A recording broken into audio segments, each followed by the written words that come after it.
أبو هريرة أفرمي خوشويسمان صلى الله عليه وسلم جاري لخزمتي أو فرموي أفضل الصلاة بعد المكتوبة الصلاة في جوف الليل.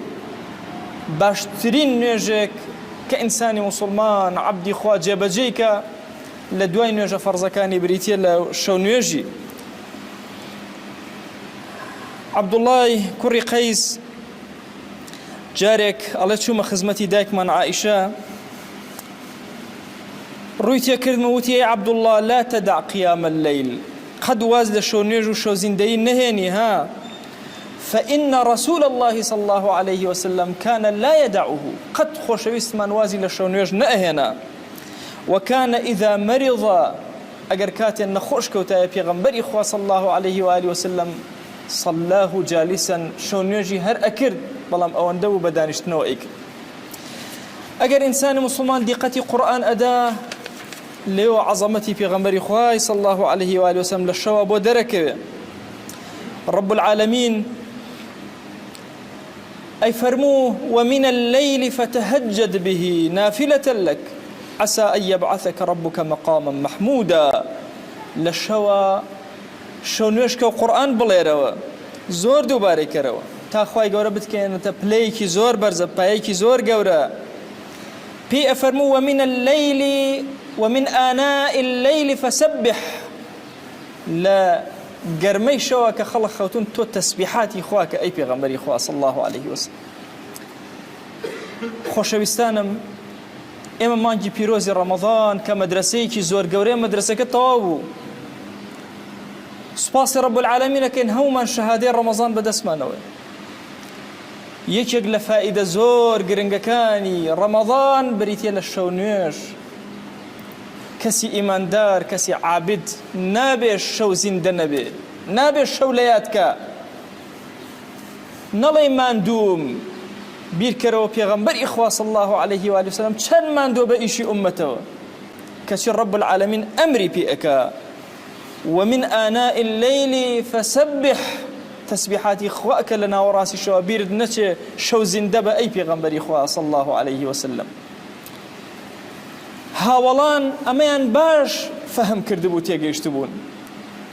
دایکمان عایشە بۆمانە گێڕێتەوە فەرمێ پێغەمبەری خوا صلی الله عليه وآله وسلم جارێکیان بینیم خەریکی شەو نوێژ بوو، زۆر خۆی مانوو ئەکرد، قاچەکانی ئەستور بوو بوون، ئەوەندە مابوویەوە لە شەو نوێژەکە.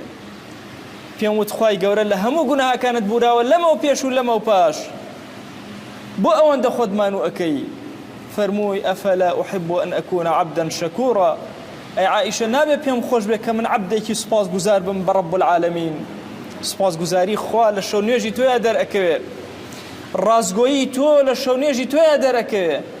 دیقەت بدە خوا چۆن وەصفی هاوڵانەکە. ئەفەرمێ كانوا قليلا من الليل ما يهجعون وبالأسحار هم يستغفرون. بەشەوە کەمێک ڕائەکشان، زۆرینەی کات بە خەبەر بوون. بێنە پێش چاوی خۆتان ئەسحاب بە ڕۆژە خەریکی چی بوون؟ بازرگانی، زراعات، جیهاد لە پێناوی خوا و شەڕەشمشێر و جەنگ لە پەنای ئەو هەموو ماندووبوونەی ڕۆژە شەو زیندەیان لە یاد نەکرد. نەڵێ ماندووم، نەڵێ کارم زۆرە لە دنیا. رب العالمین حەقی هەیە بەسەرتەوە لە شەوە. شەوت چۆن زیندوو ئەکەیتەوە؟ لە قوتابخانەی ڕەمەضانە چۆن شەوت زیندوو کردەوە بۆی فێربی ئیستیقامەت هەبێ. مانگێک خەریکی شەو نوێژی ئەم ساڵت بکە ساڵێکی جیاواز لە ساڵەکانی تر، ساڵێک خەریکی تاعەت بە، با ساڵێک شەوت زیندوو بێ. عمرێک شەومان زیندوو بوو بە دیاری خراپەوە، با ساڵێکیش زیندوو بێ وەکو ئەصحابی ڕەسوڵ الله صلی الله عليه وآله وسلم. تتجافى جنوبهم عن المضاجع يدعون ربهم خوفا وطمعا. كمێک ڕائەکشان لەسەر جێگەکەیان، دوای عیشا ئەخەوتن، دواتر كأنما ئەم جێگە غەریبە بەمان. تتجافى جنوبهم عن المضاجع، لا تەنیشتەکانیان لە جێگەکانیان دوورەکەوتەوە، دەستیان ئەکرد بە خواناسی و دینداری. ئەوانە عیبادی ڕەحمان بوون. عیبادی ڕەحمان والذین یەبیتون لربهم سجدا وقیاما، شەوەکانیان تەوزیع کردبوو شەوێک بەس بە پێوە ئەوەستان و قورئانیان ئەخوێن شەوێک بەس ڕکوعیان ئەبن لە بەردەم ڕەب العالەمینە شەوێک سەریان لە سوژدا نەوی ئەکرد لە بەردەم خوایە جەلە جەلالوو